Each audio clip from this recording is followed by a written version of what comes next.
Assalamualaikum warahmatullahi wabarakatuh. Selamat datang kembali di channel Kisah Warganet. Di video kali ini saya akan melanjutkan cerita yang berjudul Di mana bumi dipijak, di situ gaib dijunjung. Seperti apa kelanjutan ceritanya? Tanpa banyak basa-basi lagi, mari kita masuk ke ceritanya.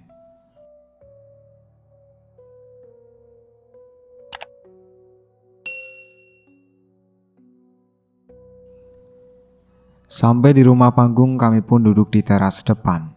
Tak ada sepatah kata pun yang keluar dari mulut Pak Sami saat berjalan kembali tadi. Satu hal yang mengganggu pikiranku, kenapa Pak Sami bisa muncul di saat yang sangat tepat. Lain kali, kalau ada hal-hal yang gak bisa kamu tanganin, jangan kamu datengin, ujar Pak Sami dengan nada emosi sambil menyalakan sebatang rokok.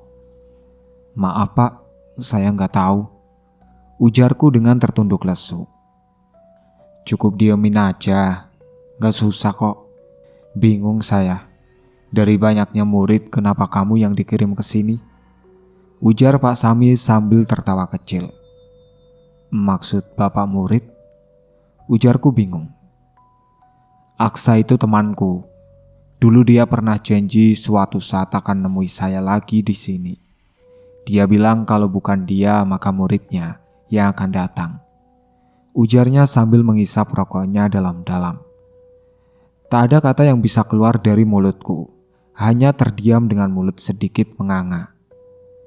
Jadi Pak Sami dan Pak Aksa saling kenal. Berarti dia... Pikiranku mulai melayang-layang entah kemana.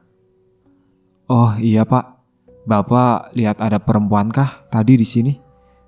Pas saya tadi bangun tidur, saya dengar ada suara, ujarku. Ida kah maksud kamu?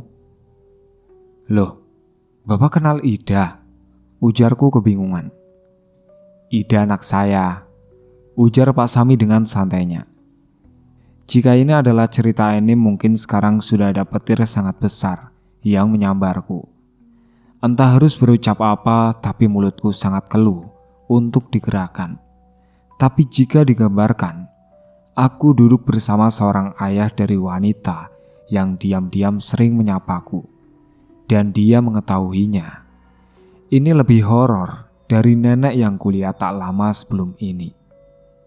Loh, kamu kenapa Ndra?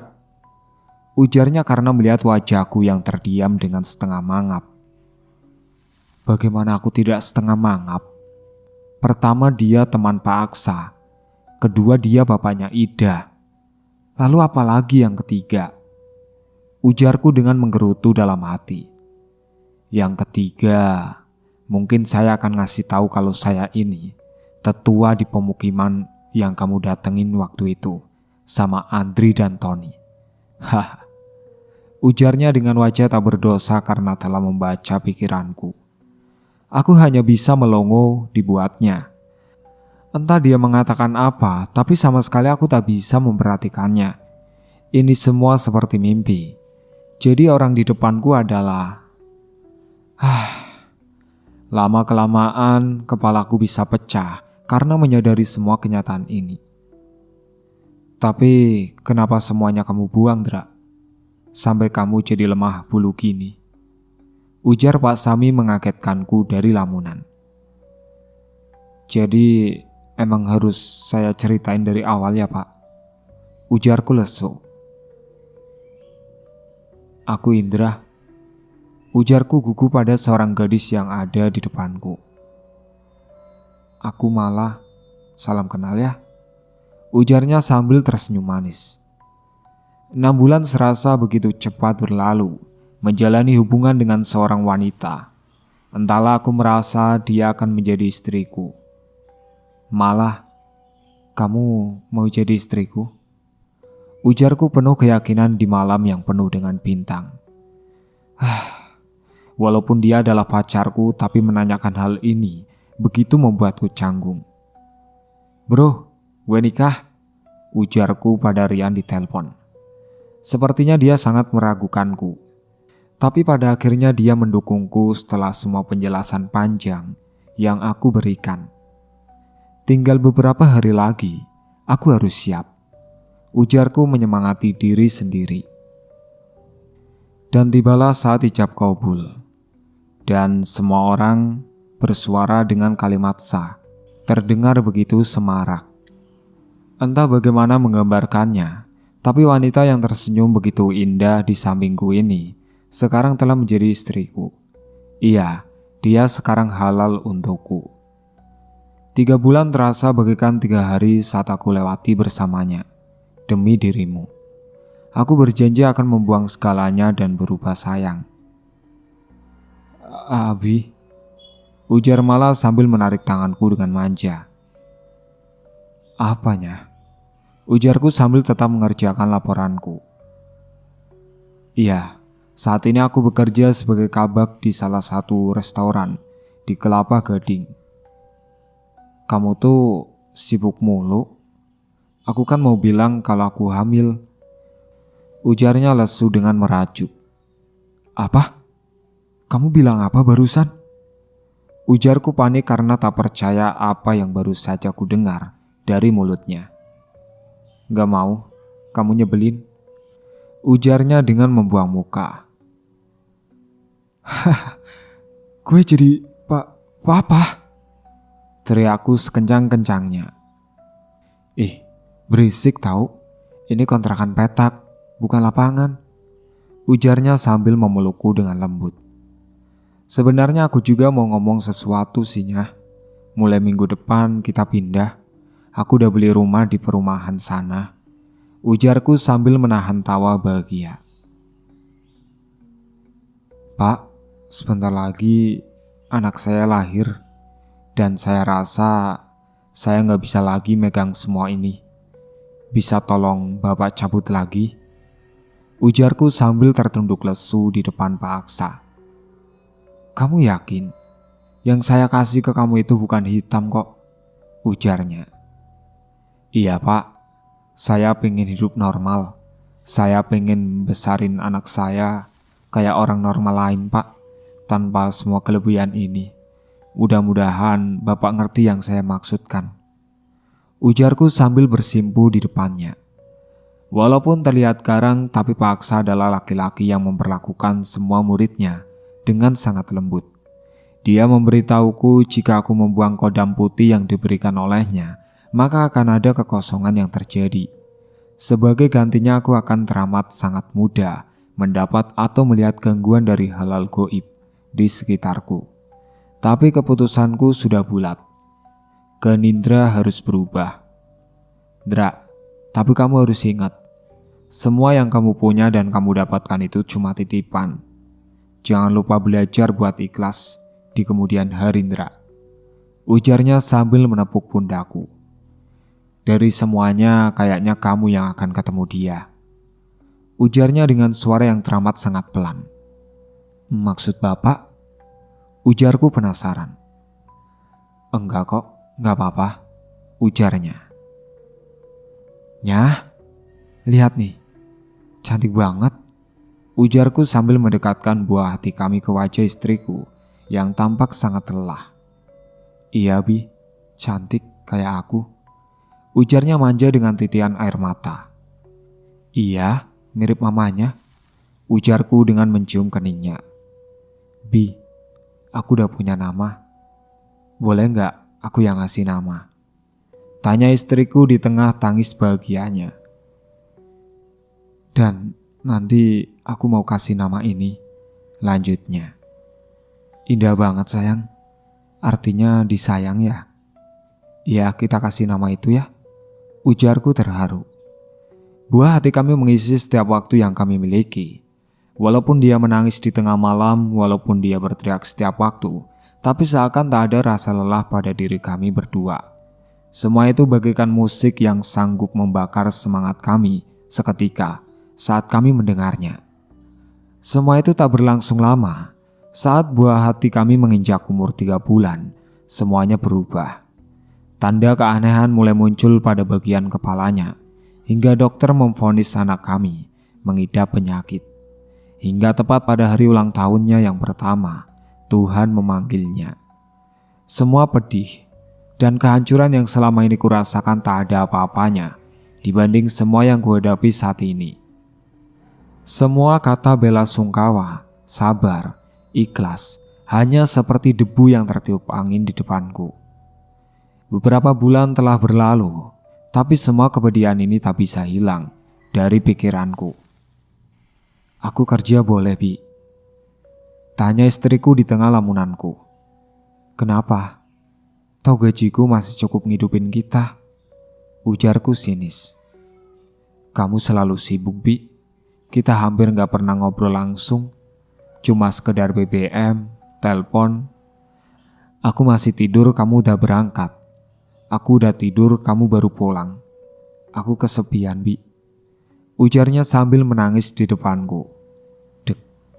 Iya, aku memang salah.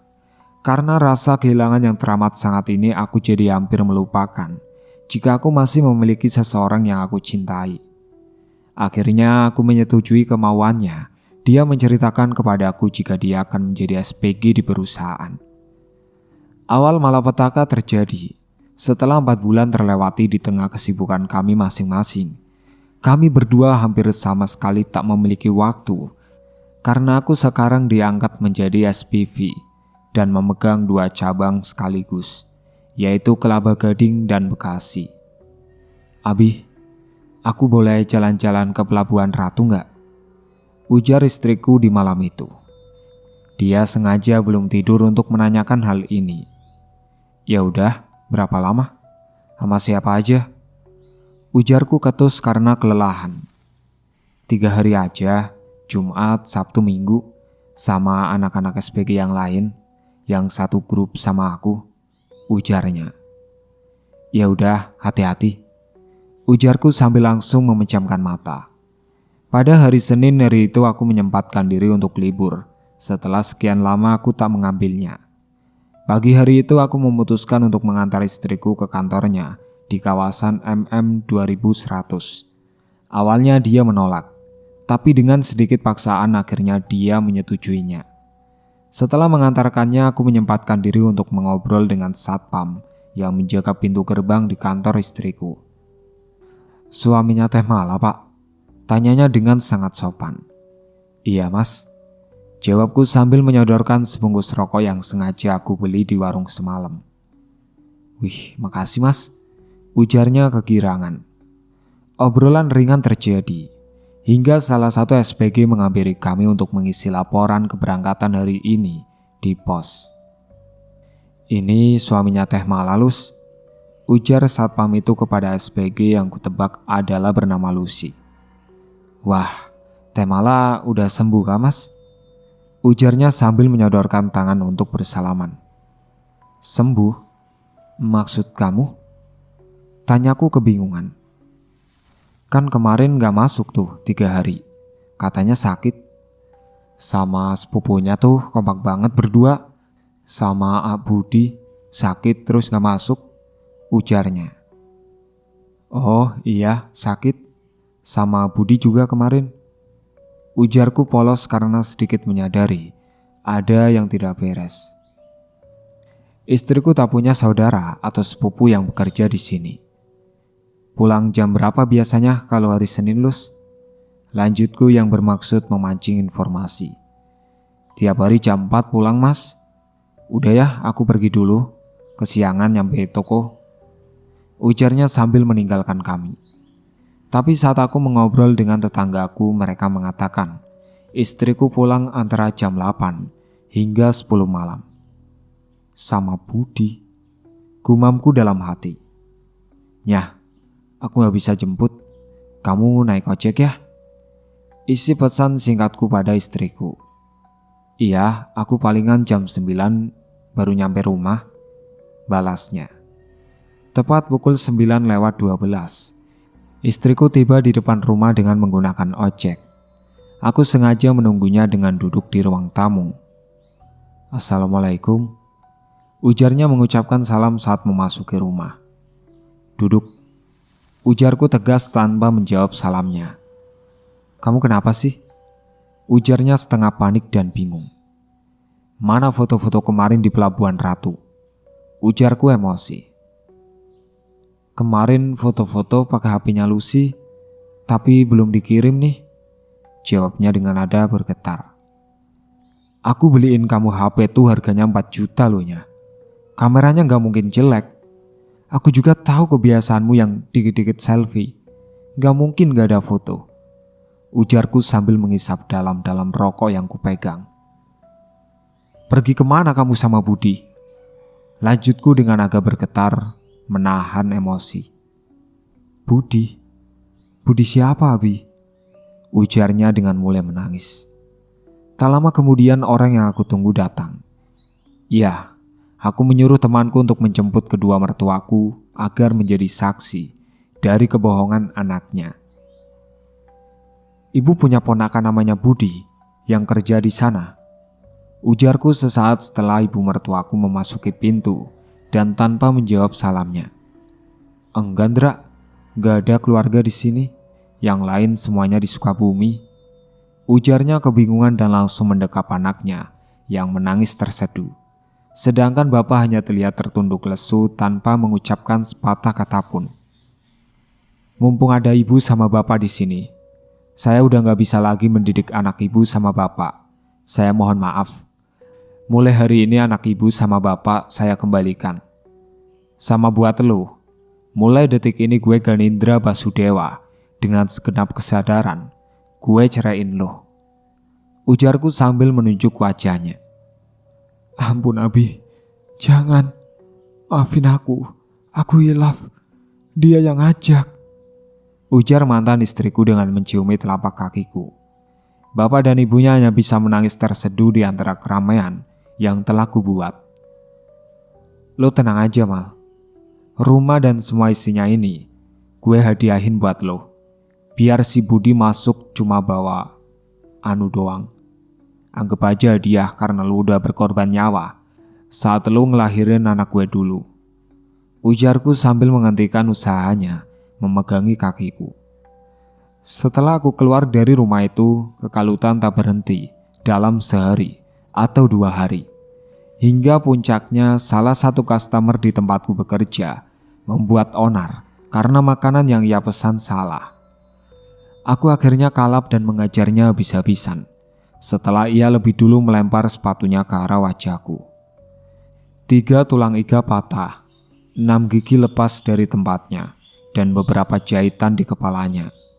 Itulah yang kudengar dari keterangan polisi dari keadaan orang yang kuhajar. Jeruji besi, pantaskah untukku? Setelah beberapa bulan akhirnya aku keluar dari jeruji yang menahanku. Tanpa keluarga, tanpa teman, tanpa harta, tanpa tabungan. Aku menjalani hidup benar-benar dari nol, tanpa harga diri, bermain semen dan pasir, bertahan hidup selama beberapa saat, hingga Rian datang menjenguk ke kos-kosanku. Dia memarahiku, tapi dia akhirnya memelukku dan menangis. Ikut gue Ndra, kita rubah hidup bareng-bareng, ujar Rian. Kembali ke cerita bersama Pak Sami. Iya, itulah alasannya kamu dipilih Aksa buat kesini, ujar Pak Sami. Maksudnya Pak? Jawabku bingung sambil membersihkan sisa air mata di wajahku. Iya, dia pengen kamu belajar menghargai hidup, ujar suara seorang wanita yang tiba-tiba ada di belakang Pak Sami. Ida? Ujarku terkejut. Tapi, apa ini? Kenapa ada kabut yang sangat tebal tiba-tiba menyelubungi kami bertiga? Kabut putih pekat menyelimuti kami bertiga. Sebisa mungkin aku berusaha untuk tenang, walaupun panik tak bisa sepenuhnya kuhilangkan. Perlahan tapi pasti kabut ini memudar dan digantikan oleh sebuah ruangan yang cukup besar. Ruangan dari kayu berukuran kira-kira 6 kali 12 meter dengan 2 pintu di kedua sisinya. Di mana aku? Pikirku dalam hati. Selamat datang lagi Indra, ujar Ida dengan senyum yang cukup manis. Samar-samar aku dengar suara ramai dari arah pintu. Ingin sekali rasanya melangkah untuk mencari tahu, tapi rasa takut telah membekukan tubuhku. Ini di mana? Ujarku tergagap. Ayo kita ngobrol di depan, ujar Pak Sami sambil beranjak dari tempatnya duduk. Buatkan minum dak? Lanjut Pak Sami pada Ida. Aku mengikuti langkah Pak Sami menuju salah satu pintu. Yang lainnya tahu Pak, ujarku sesaat setelah kami melewati pintu. Enggak, cuma kamu, Tony sama Andri, jawabnya singkat. Di sini, dulu Aksa pertama kalinya bertemu bapak saya, lanjutnya. Tempat ini serasa tak asing bagiku. Ini adalah tempat yang sama dengan yang kudatangi beberapa waktu lalu. Hanya saja sekarang masih siang hari. Terlihat anak kecil berlarian di sana sini, para wanita yang sedang menyisir rambutnya di depan rumah mereka. Ini benar-benar perkampungan yang hidup. Jadi ini tempat yang diceritain Pak Aksa dulu, ujarku yang terkesima dengan pemandangan tradisional yang terpampang di sekitarku. Tapi Pak, maaf, kenapa bisa kampung ini gak kelihatan sama orang luar? Soalnya waktu saya kesini kemarin, saat saya pergi terus nengok ke belakang, semua ini hilang. Lanjutku yang mulai sedikit tenang. Kami gak hilang. Kami hanya gak nunjukin eksistensi kami. Kami juga punya kehidupan di luar sana. Sebagian dari kami punya rumah di kota, hingga kami di sini gak buta teknologi. Sebagai contoh kamu lihat itu, Roy. Sehari-hari dia kerja sebagai sopir travel. Ida, dia sarjana S1 FKIP Matematika. Tapi kami gak mau ngelupain asal muasal kami, ujar Pak Sami panjang lebar. Sedikit demi sedikit aku mulai mengerti apa yang dibicarakan oleh Pak Sami. Terdengar rumit memang jika mereka punya kehidupan di sini. Tapi mereka juga membaur di luar sana. Tak lama kemudian Ida datang dengan membawa 2 cangkir berisi kopi panas. Pak Sami banyak menanyakan tentang kabar Pak Aksa dan dia menjelaskan bagaimana dia mencoba menjaga tradisinya hingga tak tergerus oleh kemajuan teknologi dan zaman. Dan tidak semua penduduk di kampung ini memiliki kemampuan seperti Pak Sami. Mereka di sini terlindungi oleh sebuah benteng tak kasat mata yang jika walaupun ada orang luar yang tak sengaja menginjakkan kaki di sini, dia tetap tidak akan melihat kehidupan di sini. Yang terlihat bagi mereka hanya pepohonan dan hutan. Cukup banyak yang Pak Sami jelaskan padaku. Hingga tak terasa matahari sudah mendekati tempatnya untuk bersembunyi di ufuk barat. Pak Sami mengizinkanku untuk berkeliling sekedar melihat dan dengan cepat Ida menarik tanganku untuk mengikutinya. Pelan-pelan dak, ujarku. Ikut, keburu gelap, ujarnya dengan langkah yang terburu-buru. Kemana dak? Jawabku dengan terhuyung mengikuti langkahnya. Ida mengajakku ke sebuah sungai kecil yang terletak tak jauh dari perkampungan itu. Sebuah sungai yang tidak terlalu besar dengan sebuah air terjun kecil, setinggi hanya 1,5 meter. Terlihat sangat indah di tengah cahaya jingga dari matahari sore. Ida melepaskan genggaman tangannya dan mendekati air. Tangan lembut itu sekarang sedang bermain di atas air persis, seperti seseorang anak kecil yang bermain dengan percikan air. Entah harus bagaimana aku menggambarkan pemandangan yang terpampang di hadapanku sekarang. Seorang wanita berkulit putih bersih dan hampir tanpa noda, sedang memandangi air dengan matanya yang berbinar indah, sedang memainkan air dengan tangan mungilnya. Dra, aku bisa tahu apa yang kamu pikirin. Aku bisa nebak apa yang akan kamu lakuin. Aku bisa baca semua sifat kamu. Tapi aku punya pertanyaan yang aku gak tahu kamu akan jawab apa. Boleh aku nanya? Ujar Ida sambil tetap memainkan air dengan telapak tangannya. Apa? Ujarku sambil mendekati air sungai dan ikut bermain air dengan tanganku. Kamu mau gak jadi suamiku? Ujarnya tanpa menengok ke arahku. Kaku rasanya tubuhku mendengar apa yang dia ucapkan. karena perasaan tak percaya. Kesampingkan semua yang mistis dari dirinya. Seorang sarjana S1 dan dia tak lain adalah anak dari bosku. Tiba-tiba mengajakku menikah. Apa maksudnya? Ujarku panik dengan wajah aneh. Aku udah bilang ke bapak. Dia bilang terserah aku. Aku tahu kamu orang baik. Aku mau kamu jadi bapak dari anak-anakku. Ujarnya dengan suara yang lembut. Tampak jelas pipinya memerah di antara wajah putihnya. Maaf, Dak. Ujarku sambil menghentikan gerakan tanganku di air, berdiri di belakang Ida. Kamu cantik, cantik banget, bahkan sempurna. Tapi kalau untuk nikah, aku gak bisa, Dak. Aku gak akan siap ngimbangin kamu dan keluargamu. Lagian sebelum aku berangkat ke sini, aku udah janji di depan Nisan. Kalau aku gak akan nikah sebelum aku sukses di Kalimantan. Lanjutku dengan memegang pundaknya. Ida terdengar menangis mendengar jawabanku. Tapi apa sebegitu besarnya perasaannya padaku? Padahal kami pun baru bertemu belum beberapa lama. Kamu gak apa-apa, Dak? Ujarku selembut mungkin. Gak apa-apa, Ndra. Aku paham kok. Tapi satu hal yang kamu harus tahu. Kamu berhak buat bahagia. Ujarnya menengok sambil ke arahku dengan air mata di pipi dan senyum yang teramat sangat dipaksakan. Kita temenan. Ujarku sambil menjulurkan jari kelingkingku padanya. Tanpa menanggapi jari kelingkingku, Ida akhirnya memelukku dengan erat. Dah, udah agak gelap. Kita di pinggir sungai loh. Ntar kalau ada nenek gimana? Ujarku sambil tertawa kecil dan melepaskan pelukannya dengan perlahan. Kita balik ya, lanjutku. Cowok kota emang gak peka.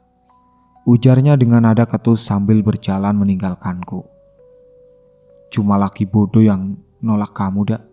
Dan sayangnya, aku termasuk di antara laki yang bodoh itu. Ujarku dalam hati sambil mengikutinya. Iya, gak cuma bodoh, kamu oon. Malam semakin larut saat Pak Sami mengantarku kembali ke rumah panggung, tempatku beristirahat setiap malam selama di pekerjaan ini. Beberapa hari terlewati hingga akhirnya 3 minggu telah berlalu. Akhirnya tiba saatnya untukku pulang. Pak Sami sempat menyuruhku untuk bersiap dalam waktu 4 hari untuk kembali bekerja. Tapi dengan halus aku menolaknya. Dan sepertinya dia pun mengerti jika salah satu alasan dari keputusanku ini adalah untuk menjaga jarak dengan anaknya. Aku juga sudah berpamitan dengan yang lainnya, mengatakan jika aku akan mencari pekerjaan di tempat lain. Yan, gue pulang. Ujarku dalam hati dengan memasuki mobil Pak Sami. Lo kemana aja? Dari subuh gue teleponin kagak lu angkat. Ujar Yan emosi sesaat setelah aku memasuki pintu rumah. Di hutan mana ada sinyal, oon? Ujarku santai sambil menyalakan rokok. Aku menceritakan semua yang ku alami saat aku bekerja di hutan. Dan Rian juga menceritakan perihal mimpinya semalam.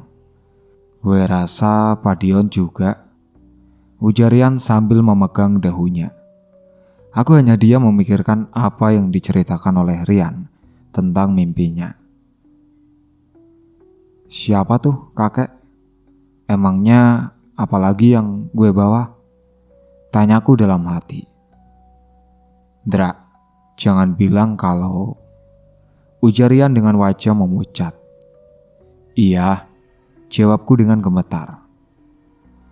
Dan seketika, Rian meninju tepat mengenai pipiku. Jadi lu make itu cewek, hah?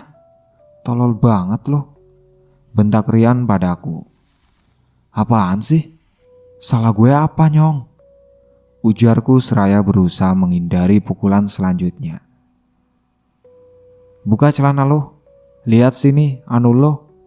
Ujar Rian emosi. Ngapain? Ogah. Gue normal. Ujarku seraya kabur ke arah dapur. Lu berani make cewek sakti begitu, anu lu bisa hilang bego, umpat Rian sambil mengejarku. Sumpah Yan, gue kagak make tuh cewek, ujarku yang berhasil meraih gagang pintu depan dan berlari keluar rumah. Pulang sini loh, malu-maluin dilihat orang, ujar Rian di depan pintu. Di antara kita, siapa yang lebih malu-maluin coba? Ujarku sambil mengatur nafas.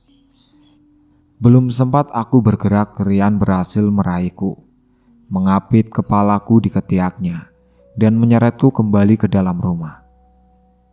Lu kagak make tuh cewek, terus kenapa tadi lu bilang iya? Tanya Rian saat kami kembali di ruang tengah. Lah, gue kira lu mau ngomong masalah gue makan daging buaya, makanya gue jawab iya, ujarku sambil mengintip ke dalam celanaku untuk memastikan apa yang diucapkan Rian. Ada? Tanya Rian dengan nada penasaran. Ada cok, aman, ujarku lega. Tapi apa yang lu bawa Yandra? Apa yang disuruh dikubur? Sama siapa orang yang datang ke mimpi gue? Tanya Rian yang kembali memasang wajah seriusnya. Yang pasti udah gue buang semua Yan. Udahlah, cuma mimpi juga, gak usah dipikirin, ujarku sambil membakar sebatang rokok. Hari ini kebetulan Rian masuk shift malam. Dia berangkat pada pukul 10 malam, beberapa saat yang lalu. Aku hanya bersantai di depan TV dan membakar beberapa rokok sebelum tidur. Tok tok tok. Suara pintu diketuk sedikit mengejutkanku. Siapa? Ujarku sambil berjalan ke arah pintu. Ceklek. Bapak? Ujarku terkejut melihat orang yang ada di depanku saat ini. Apa kabar Ndra? Ujarnya sambil menyodorkan tangan kanannya tanpa menjawab, dan tanpa menerima uluran tangannya, aku langsung memeluknya. Masuk pak, masuk, ujarku sedikit tergugup. Sungguh tidak kusangka dia menemuiku di sini. Dengan ditemani 2 cangkir kopi, aku ceritakan semua yang aku alami selama di sini. Dan dia hanya menertawakannya dengan sangat geli. Kenapa kamu tolak? Ujarnya saat aku bercerita tentang Ida. Aku menjelaskan semuanya. Menurutku semua penjelasanku sangat menyedihkan. Tapi ternyata itu semua malah membuat dia tertawa geli. Intinya Ndra, di mana bumi dipijak, di situ goib dijunjung. Ngerti maksudnya? Ujarnya sambil menyeruput kopi yang mulai dingin. Iya pak, saya udah belajar banyak di sini. Bagaimana cara kita menghargai tradisi, bagaimana menghargai leluhur, bagaimana cara menghargai orang lain, bagaimana cara menyikapi yang goib atau tak terlihat, dan bagaimana kita mengambil secukupnya dan menggunakan dengan sebaik-baiknya. Insya Allah semuanya akan saya terapin di kehidupan saya ke depannya, ujarku. Aku pun menceritakan perihal mimpi yang dialami Rian, dan dia menjawab itu adalah dia. Dia menjelaskan tentang maksud dari kedatangannya ke mimpi Rian saat janji sudah ditepati. Aku harus membuang semua kenangan burukku, mengikhlaskan semua yang telah pergi, kubur semua masa lalu kelam dengan membaca salah satu surat di Al-Quran beberapa kali, memantapkan niatku untuk masa depan yang lebih baik. Terima kasih Pak. Dengan pemahamanku yang terlalu dangkal ini, maka pasti akan aku mengartikan semua itu dengan tersurat dan mempertimbangkan artian tersiratnya. Malam semakin larut saat dia berpamitan untuk pulang. Aku sempat menanyakan di mana dia akan menginap dan menawarkan agar dia beristirahat di rumah ini. Tapi dia menolaknya. Sesaat dia meletakkan rokok yang dia hisap di asbak. Saya pergi dulu Ndra.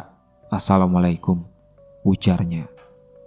Waalaikumsalam, ujarku termangap-mangap saat menyadari kini di hadapanku tidak ada orang. Hanya ada bekas rokok yang masih menyala di asbak, yang menandakan aku tidak berhalusinasi. Sekali lagi, terima kasih Pak, ujarku dalam hati. 2 bulan telah berlalu. Bukan berarti sama sekali tak ada gangguan yang menghampiriku. Mungkin terbiasa dan menghormati yang goib adalah salah satu faktor aku tidak sehisteris dahulu saat pertama aku menginjakkan kaki di tanah Borneo ini. Jam di tanganku sudah menunjukkan pukul 11:53 saat aku memutuskan untuk pulang dari kediaman Aji di daerah Lok Tuan. Aku nyalakan motor dan berpamitan pada Aji. Jalan sepi perbukitan menemani perjalananku kembali menuju rumah hingga aku melihat ada beberapa motor yang berhenti dengan berjejer sekitar 50 meter di depanku. Bundaran Bukit Sintuk, itu nama wilayah ini seingatku. Mau balapan kah? Pikirku dalam hati. Saat semakin mendekat, ada seseorang yang melambaikan tangan padaku, mengisyaratkan jika aku harus berhenti dan mematikan mesin motor. Merasa ada yang tidak beres, aku pun mematikan mesin motorku. Astagfirullah, ujarku terkejut saat melihat ke arah depan. Sebagai penggambaran, jalan ini selebar kurang lebih 6 meter dan ada 2 ruas untuk 2 jalur, berarti menjadi 12 meter. 2 trotoar dengan panjang kurang lebih 1,5 meter menjadi 3 meter. Jika ditotal semuanya akan menjadi 15 meter. Ular piton yang teramat sangat besar, seperti yang kulihat di film-film, kini sedang memalang jalan di depanku, menutup 2 ruas jalan beserta trotoarnya, dan itu pun kepala dan ekornya masih belum terlihat. Dengan lingkar tubuh sebesar galon air mineral, seberapa besar dan panjang makhluk ini. Itulah akhir ceritanya. Sampai jumpa lagi di season berikutnya. Sekian dari saya. Wassalamualaikum warahmatullahi wabarakatuh.